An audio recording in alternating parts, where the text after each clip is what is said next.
সাহাবায়ে কেরামদের বুকের উপরে পাথর রাখছে, জিহ্বার মধ্যে পেরাক মারছে আল্লাহ আল্লাহ বলার অপরাধে। কেন আল্লাহ আল্লাহ বলল?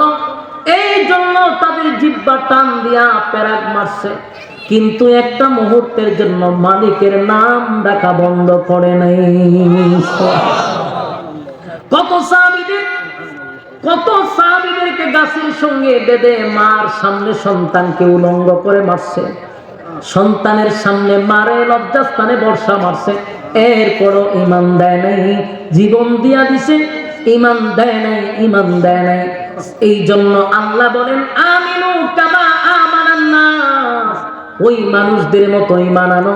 ওই মানুষ কানারে, তারাই তো সাহাবায়ে কেরাম। আমার যুবক ভাইরা, সাহাবীদের ঈমান,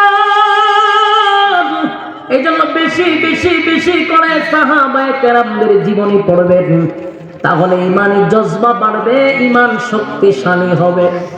সাহাবায়ে কেরাম জীবন দিয়া দিছে, সব দিতে প্রস্তুত, কিন্তু ঈমান দিতে প্রস্তুত না।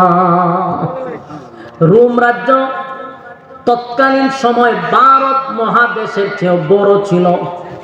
ভারত একটা মহাদেশ, যত বড় রোম রাজ্যটা ঠিক অত বড় ছিল। রোমের বাদশাহ, তার সবচেয়ে বেশি পাওয়ার ছিল। আমেরিকার যেমন পাওয়ার, তৎকালীন সময়ে রোম বাদশাহ যিনি, তার সৈন্যবাহিনী বেশি, তার অস্ত্র বেশি, তার আয়তন বেশি, তাই তার পাওয়ার বেশি।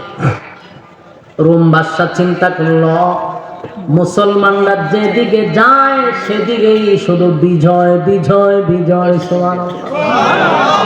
মুসলমানরা যেদিকে যায় সেদিকে শুধু ইসলামের বিজয়ের পতাকা, বিজয়ের পতাকা উঠতেছে। ঘটনা কি?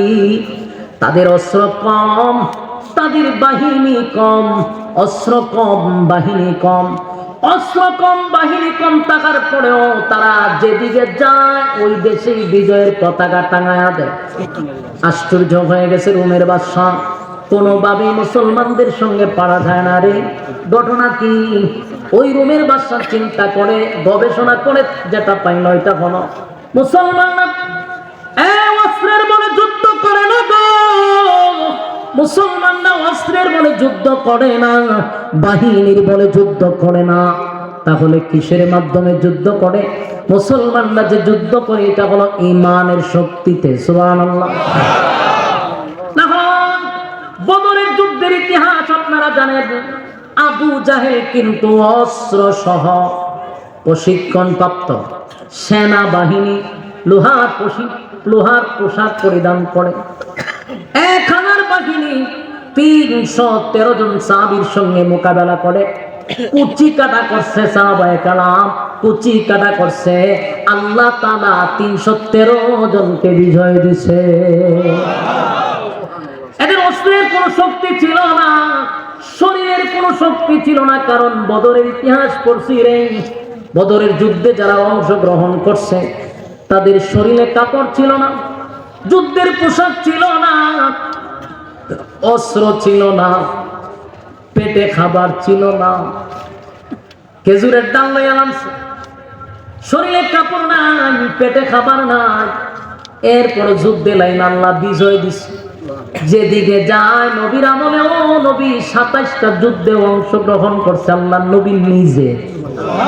যেদিকে পাঠাইছে সে দেশটাকেই বিজয় করছে। এরপর আসলো আবু বকরের শাসন আমল। আবু বকরের শাসন আমলেও বহু দেশ বিজয় করছে। আবু বকর দুনিয়ার থেকে বিদায় হয়ে গেল। খলিফাতুল মুসলিমিন হযরত ওমর যখন খেলাফতে আসলো, তখন যেদিকে যায় সেদিকে খালি মুসলমানদের বিজয়, মুসলমানদের বিজয়, মুসলমানদের বিজয়। রোমের বাদশা চিন্তা করে দেখলো, অস্ত্র তো বেশি নাই, বাহিনীও বেশি নাই, কিন্তু এত বিজয় কিভাবে আনে রে। গবেষণা বাইর করলো যে মুসলমানদের একটা পাওয়ার আছে, এটা অ্যাটম বোমার চেয়েও বেশি, তার নাম হলো ঈমান। ঈমানের পাওয়ার। তাই রোমের বাদশা তার বাহিনীদেরকে ঘোষণা দিল, মুসলমানদের সঙ্গে তোমরা যুদ্ধ করবা, আমার কাছে একটা দলকে তোমরা জীবিত আমার কাছে নিয়ে আসবা, আমি মুসলমানদের ঈমানি পরীক্ষা করব। সবচেয়ে সুপার পাওয়ার, তৎকালীন সময়ের সবচেয়ে পাওয়ারফুল বাদশা হলো রোমের বাদশা। বলল মুসলমানদের ইমানই পরীক্ষা করব। যুদ্ধ শুরু হয়ে গেল। হযরত ওমর রাদিয়াল্লাহু তাআলা পাঠাইলেন মুসলমানের একটা গ্রুপ ওই রোমের বাদশার বাহিনীর কাছে আটকা পড়ে গেছে। বাহিনীরা মুসলমানদেরকে গ্রেফতার করে জীবিত অবস্থায় বাদশার সামনে দাঁড় করাইল। বাদশা বলল, সবগুলারে লকাবের ভিতরে ঢোকাও, আগামীকালকে কথা বলবো। সবগুলারে লকাবে ঢোকাইল। পরের দিন বাদশা একটা চেয়ারে বসা অনুমতি দিল, মুসলমানদের যে গ্রুপটা তোমরা বন্দি করে রাখছো সবগুলারে আমার সামনে নিয়ে আসো। বাদশার বাহিনীরা মনে মনে মনে মনে ভাবতেছে আজকে মনে হয় সবগুলারে হত্যা করবে। বাদশা অর্ডার দিয়া সবগুলারে হত্যা করা হলো। মুসলমানদেরকে বাদশার সামনে হাজির করা হলো। বাদশা সবার দিকে তাকাইয়া বলল, তোমাদের মধ্যে তো একজন অবশ্যই লিডার আছে। সাহাবীদের মধ্যে একজন হাত তুললা বলে, হ্যাঁ, এই গ্রুপের লিডার হলাম আমি। তোমার নাম কি? বলে, আমার নাম আব্দুল্লাহ বিন হুযাফা। বাদশা ডাক দিয়ে বলল, আব্দুল্লাহ, আমার কাছে আসো, তোমার সঙ্গে আমার কিছু কথা আছে। বাহিনীরা চিন্তা করলো, বাদশা তো অর্ডার দেওয়ার কথা তাদেরকে হত্যা করা, কিন্তু বাদশার মেজাজ ভালো, বাদশা হাসি খুশি। ঘটনাটা কি? মুসলমানের সবচেয়ে বড় নেতা যিনি এই গ্রুপের মধ্যে, যিনি নেতা, তারে ডাক দেয়া বাদশার কাছে বসাইছে। বাদশা কতক্ষণ আব্দুল্লাহ বিন হুযাফার দিকে তাকায় আছে। তাকায় বলল, চেহারা সুরত তো বালা, তোমার দেখতে তোমার সুন্দর লাগে রে, বডি বালা, চেহারা বালা, জ্ঞান বুদ্ধি, সঙ্গে আত্মীয়তা করতে আমার মন চায়। কে কয়? বাদশা। আমার যুবক ভাইরা, প্রথমে খেয়াল রাখতে হবে রোমের বাদশা কিন্তু মুসলমানদের ইমানের পরীক্ষা নামছে। খেয়াল আছে তো? মাথায় রাখবেন, বাদশা কিন্তু ইমানের পরীক্ষা নিচ্ছে। তাই আব্দুল্লাহ বিন হুযাফাকে বলল, এ আব্দুল্লাহ, তোমার চেহারা সুন্দর, বডি ভালো, সব ভালো, সব ভালো, তোমার সঙ্গে একটা সুসম্পর্ক তৈরি করতে মন চায় রে, কিন্তু মাঝখানে একটা বাধা আছে। বাধাটা হলো তুমি মুসলিম, আমি হলাম মুসলিম। মুসলিম আর মুসলিমের মধ্যে তো সুসম্পর্ক হয় না। তুমি যদি আমার কিছু শর্ত মেনে নাও, আমি তোমাকে কিছু অফার দিব। যদি আমার শর্ত মানতে পারো, তোমাকে আমি অফার দিব। বাদশা তখন বলতে লাগলো, শোনো, তোমারে আমার বড় ভালো লাগছে। তোমার মতো একটা বিচক্ষণ ছেলে হইয়া, সুন্দর বডির অধিকারী হইয়া, কেমনে রে মুহাম্মদের দলে যোগ দিছ? নাউজুবিল্লাহ। তুমি আমার দলে যোগ দাও।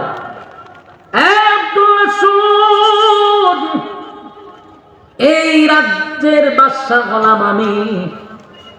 আমার একটা কন্যা সন্তান আছে। আমার কোনো ছেলে নাই, আমার একটা কন্যা সন্তান আছে।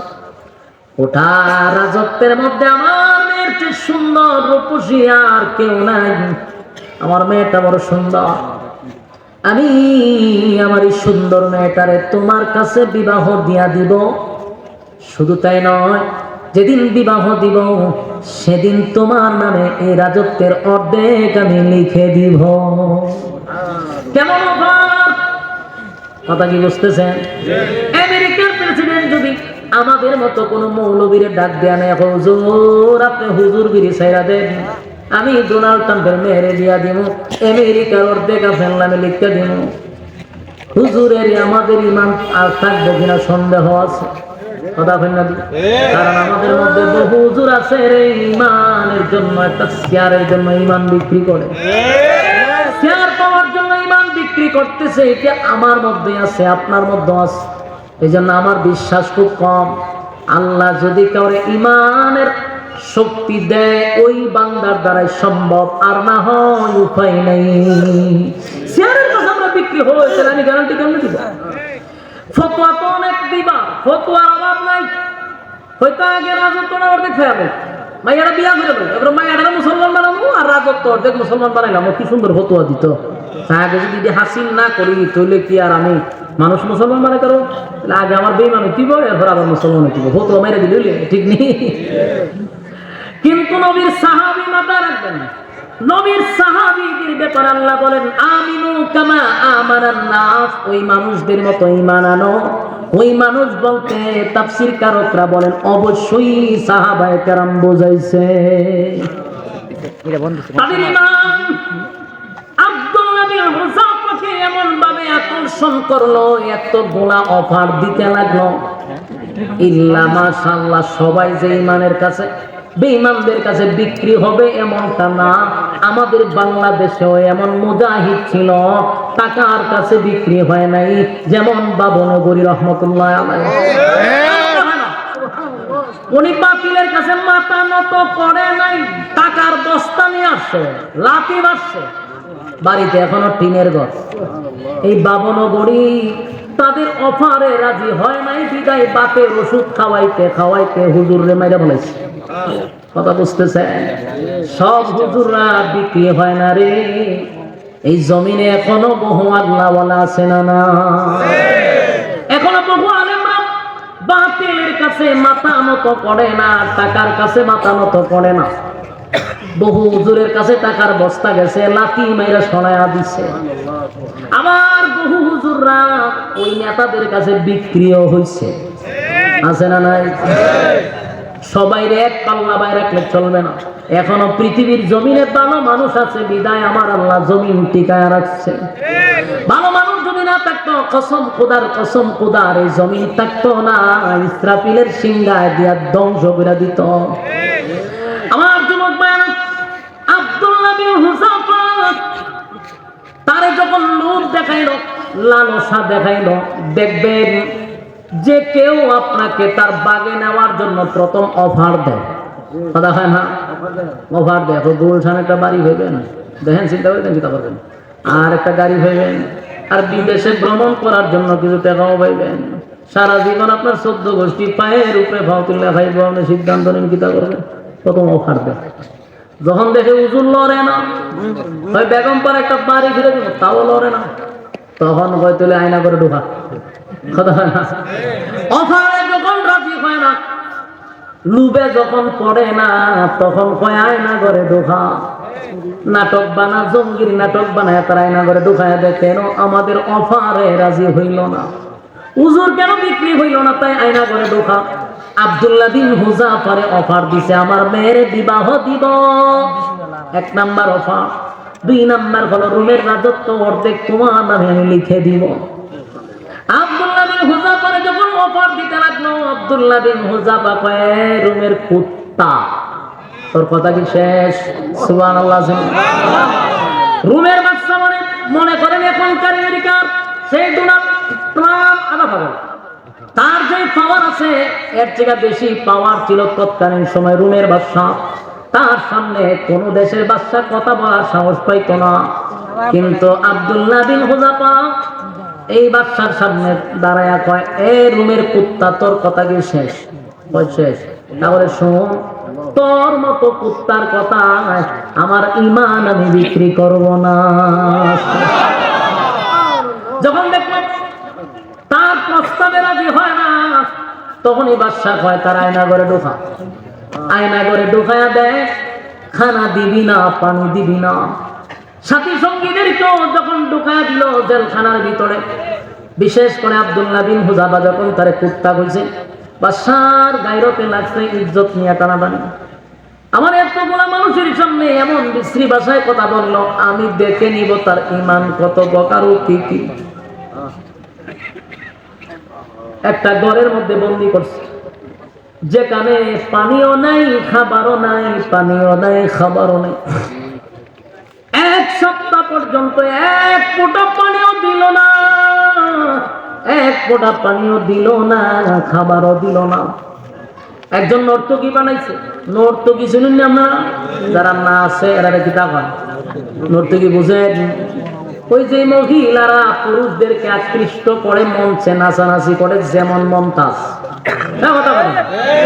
যেমন মমতাজ, দেশরিকা মমতাজ যখন সংসদেও কথা কইছে এক সময়, ঠিক নেই? যার মূল্যায়ন ছিল মাত্র 150 থেকে 200 টাকা। ফুটপাতে গান গাইতো, 100-200 টাকা দিত। এই বেডি হয়ে গেছে সংসদে গিয়া গান গায়। বাংলাদেশ এটা তো কত উন্নত হয়েছে, চিন্তা করছেন? আমাদের দেশের পার্লামেন্টের করতে হবে যে একটা নর্তকী যদি পার্লামেন্টে বক্তব্য দেয় 18 কোটি মানুষের বেইজ্জতি করা ছাড়া আর কিছু না।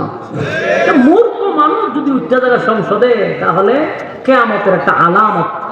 রাসূল বলছেন মূর্খরা যখন যোগ্যতার আসনে বসে কথা বলবে বুঝেনি বা কিয়ামত করতেছে। কথা কয় না? মমতাজের মতো বেরি এমন আছে। এরকম নর্তকী রুমের বাদশা ঈমান পরীক্ষা করার জন্য আব্দুল্লাহ বিন হুযাফার আয়নাগরের ভিতরে একটা নর্তকী পাঠাইছে। ও গিয়া তোর প্রতি আকৃষ্ট করবে, দেখ কি করে, ঈমানের পরীক্ষা নিয়ে। নর্তকী আব্দুল্লাহ বিন হুযাফার কাছে গিয়া যত অঙ্গ ভঙ্গি আছে যেগুলা করলে পুরুষ আকৃষ্ট হয় তার কোনোটা বাদ রাখছে না, সব করছে। কইরা বাদশার কাছে আয়া কয় আমার কই পাঠাইছে? বলে গেছ না? বলে গেছিলাম তো। কই পাঠাইছে? মানুষ না জিন? আমার ভয় লাগছে। বলে কে? ওই একটা বার আমার দিকে তাকাইছি না। আমার দিকে তাকাইলেন না, আমি আকৃষ্ট হইতো আমার প্রতি। হেঁটে যে আমি এত নাচলাম, এত খমর দুলাইলাম, কিন্তু একবারও চাইল না। ভাষা করে কি করবো? হয় তাহলে নারীর চক্রান্ত শেষ। খানাও দেয় না, পানিও দেয় না। 1 সপ্তাহ পর্যন্ত খানা নাই, পানি নাই, পানি নাই, খানা নাই। আব্দুল্লাহ বিন হুযাফা মাটির সাথে একেবারে মিশে যাচ্ছে। কথা বলতে পারে না, শরীরে কোনো শক্তি নাই, এটা বসতেও পারে না রে। একজন ডাক্তার গিয়ে ঢুকছে, দেখে পরীক্ষা কইরাম বাদশার কাছে এসে কয় হুজুর এই মুহূর্তে যদি লোকটারে খাবার না দেন মারা যাবে। বাদশা কয় মারা তো যেতে দিব না। খাবার দিছে একটা প্লেটের মধ্যে শুকরের মাংস আর পানির বদলে মদ। বলুন দুটোটা পাক না নাফাক? নাফাক। শুকরের মাংস আর হইল মদ নিয়া যখন ঢুকছে আর বলছে খাবার দিবার সময় বলবা যে এটা মাঝে মদ আর এটার মাঝে শুকরের মাংস। আব্দুল্লাহ বিন হুযাফার কাছে খাবার হইয়া গেল, গিয়া কইল না খানা খাও, এটার মধ্যে শুকরের মাংস, এটা মদ। আব্দুল্লাহ শারীরিক দুর্বলতা আছে রে, কারণ 6 দিন ধরে খানা নাই, পানি নাই, উঠতে পারে না, বসতেও পারে না, ভালো করে কথাও বলতে পারে না। এটাই তো স্বাভাবিক, কারণ তার দুর্বলতা শারীরিক, না খাওয়ার কারণে, ঠিক নেই? কিন্তু আমার জবাব দেন, আব্দুল্লাহর ভিতরে কি ঈমানের কোনো দুর্বলতা আছে? না, ঈমানের কোনো দুর্বলতা নেই। আব্দুল্লাহর সামনে যখন বলা হয়েছে এটা শুকরের মাংস আর এটা হলো মদ, আব্দুল্লাহ চোখ রাঙ্গায়া বলে এগুলা নিবি না লাঠি মেরে ফেলায়া দিব? জোরে জোরে কোন ডাক্তার আশ্চর্য হয়ে গেছে। 6 দিন ধরে খাবার নাই, পানি নাই, সে তো কথা বলারই কথা না, কিন্তু সে রাগ করে হয় লাঠি মেরে ফেলায় দিব। দেয়া হয় বাদশাহ এটা এমন লোক শরীরে শক্তি নাই, ওইটা দাঁড়াইতে পারে না, বসতে পারে না, কিন্তু এই নাপাক খাবারের কথা বলার সাথে সাথে লাঠি মেরে ফেলায়া দিব। বাদশা কয় সবগুলারে আমার কাছে দইরা নিয়ে আয়। এবার বাদশার সামনে যখন সবগুলারে আবার নিয়ে আসছে, আব্দুল্লাহ বিন হুযাফা হাঁটতে পারে না, দাঁড়াইতে পারে না। 2 জন মানুষের কাঁধে বর করে আব্দুল্লাহকে নিয়ে আসলো। বাদশার সামনে 2 জন মানুষের কাঁধে ক্লান্ত শরীর নিয়ে দাঁড়ায় আছে। বাদশা কতক্ষণ তাকায়া দেখে পেটে আর পিড়ে লেগে গেছে রে, শরীরের মধ্যে কিচ্ছু নাই, কঙ্কাল হয়ে গেছে। বাদশা ডাক দিয়ে বলে আব্দুল্লাহ এত বড় একটা অফার দিলাম রে, মানলি না, মানলি না। এবার তোর সামনে তোর সাথী সঙ্গীদেরকে আমি দরে দরে দরে দরে আগুনে জ্বালাবো, পোড়াবো, তোরেও আগুনে জ্বালাবো, পোড়াবো। এখনো সময় আছে, আমার অফার তুই মাইনা নে। আব্দুল্লাহ কথা বলতে পারে না, এরপরেও ডাক দেয়া হয় এ রুমের বাদশা কুত্তা, ভালো করে শুন, আমরা একে একে আল্লাহর জন্য জীবন দিব, কিন্তু তোর মতো কুকুরের কাছে ঈমান দিব না। বাদশার মেজাজ গরম হয়ে গেছে। বাদশা কয় তাড়াতাড়ি তেল গরম কর, বড় একটা ডেকচির মধ্যে তেল গরম কর। বিশাল ডেকচির মধ্যে তৈল গরম করা শুরু করলো। তৈল যখন গরম করা শুরু করছে, বলো অনেক তো বড় ডেকচির মধ্যে তেল গরম করার উদ্দেশ্য হলো মানুষদেরকে তেলের মধ্যে ছাড়া হবে। নাউজুবিল্লাহ।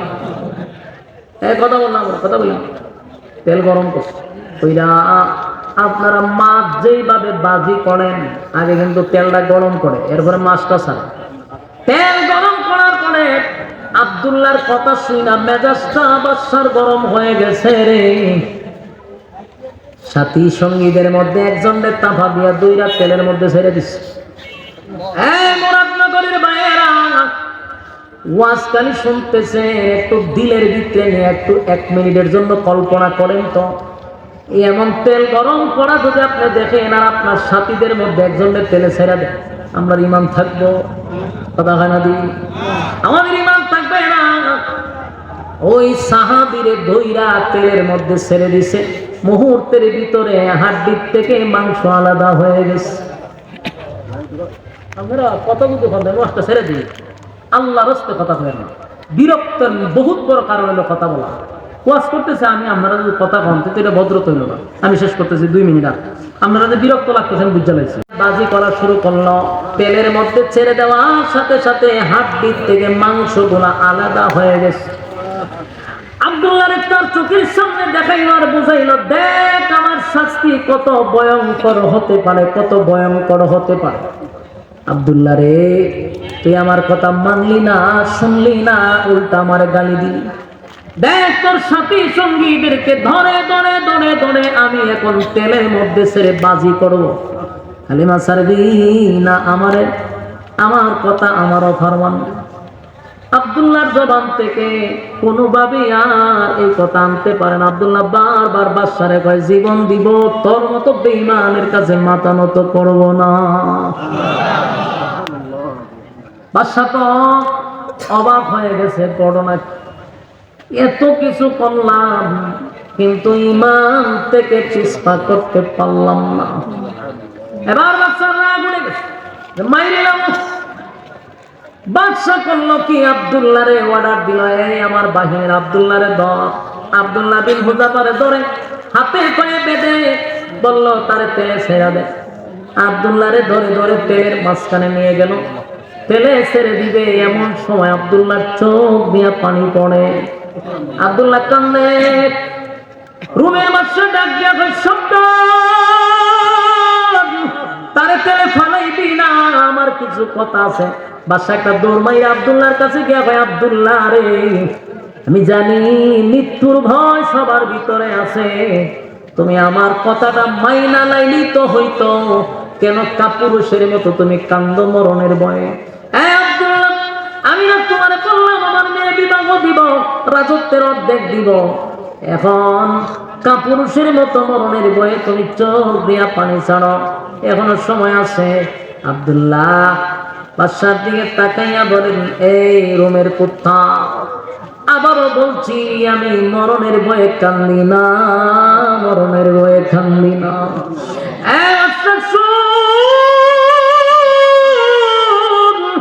আমার কান্নার কারণ হলো আমার অল্প বয়স, আমার বয়স বেশি না, কালেমা পড়ছি বেশি দিনও হয় না। আমার এই অল্প সময়ে আমার মালিকের জন্য আমি কি করলাম, কি করলাম, আমার মালিকের জন্য আমি কি করলাম রে, সেই ব্যাপারে ব্যতীত হইয়া আমি কান্দি। আমি যদি এখন তেলে জাপ দিই, আমি শাহাদাত বরণ করলাম, আমার মালিক যদি আবার জীবিত করত, আবার আল্লাহর রাস্তায় জীবন দিতাম, আবার জীবিত করত, আবার জীবন দিতাম, এইভাবে আমার মালিক যদি 100 বার জীবন দিত, 100 বার আল্লাহর রাস্তায় শাহাদাত বরণ করতাম, মোটামুটি আমার একটু আফসোস পুরা হইতো।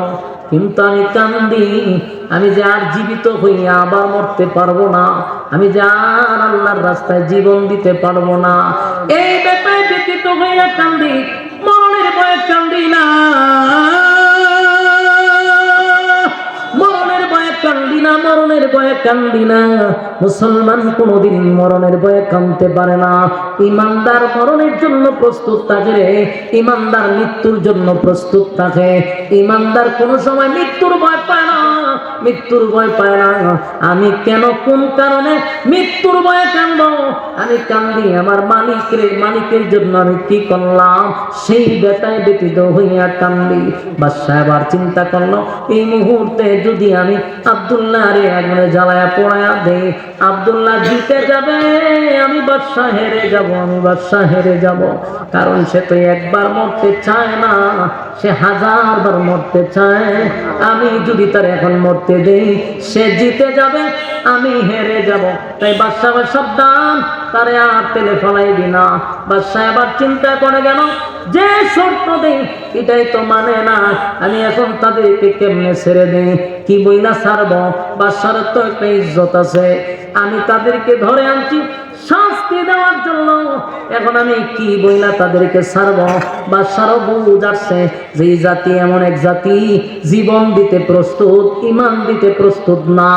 তাই ওই বাদশাহ বুঝতে পারছেন আগামীর এই সব কিছু মুসলমানদের হাতেই চলে যাবে, কেউ তাদেরকে দেখাইতে পারবে না।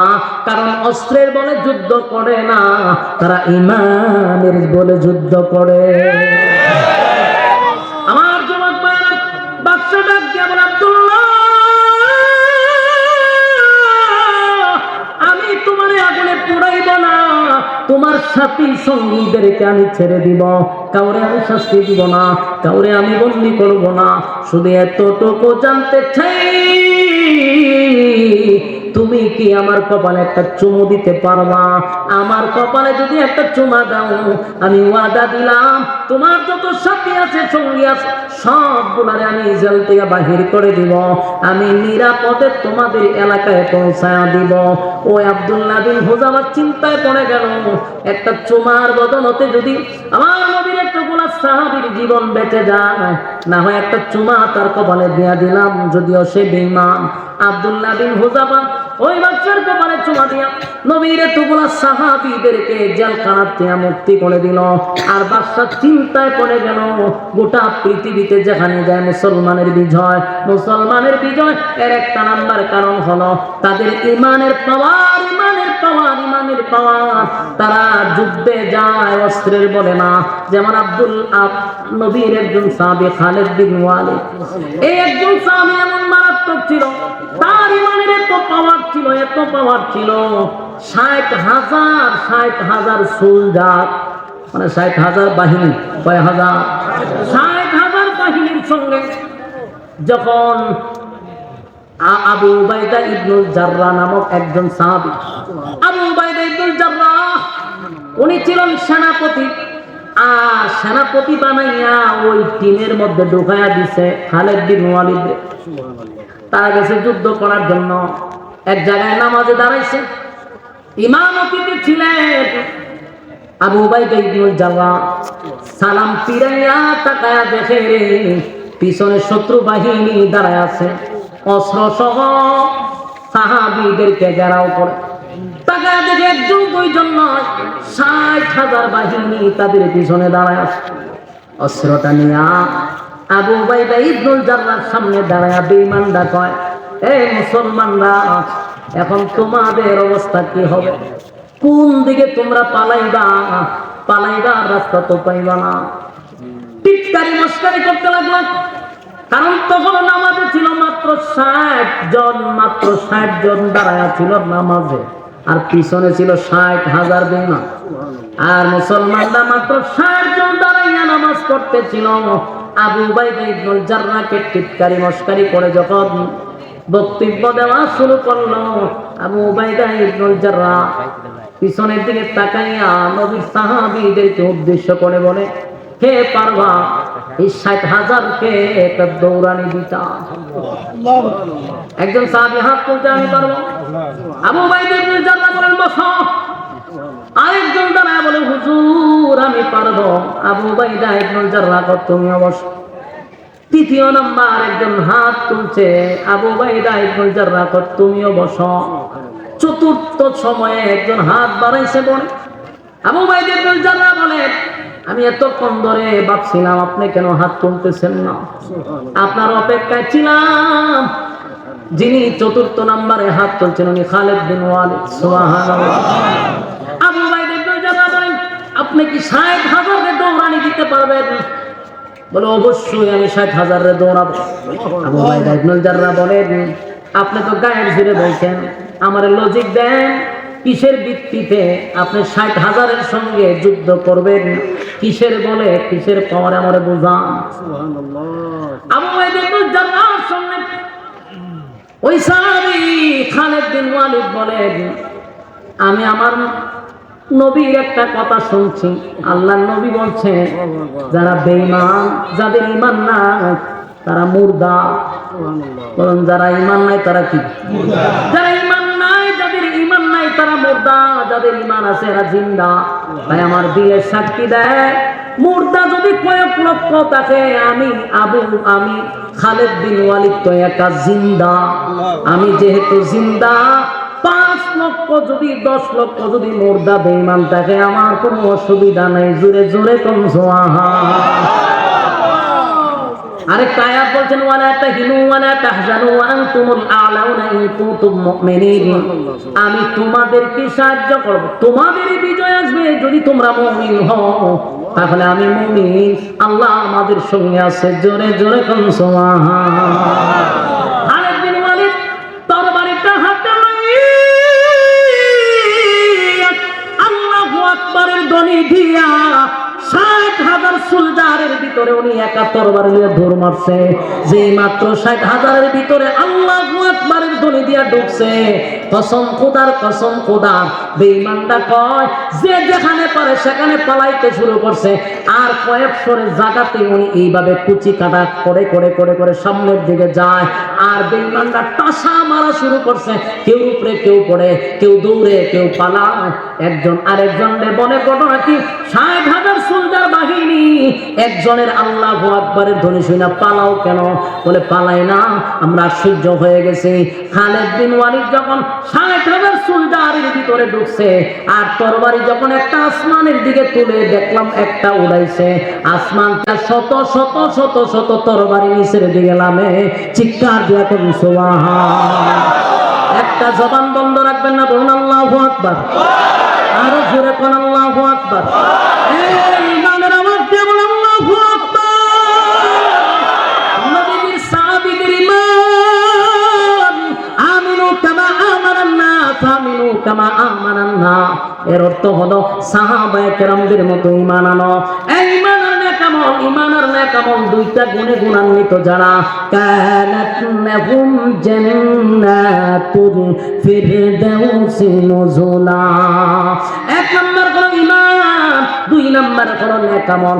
এক নাম্বার ঈমান, দুই নাম্বার হলো নেকামল। ওয়া আমিলুস সালিহাত, তোমরা নেকামল করো, নেকামল করো। নেকামল কোনটা রে? এই যে আপনারা এখানে বসে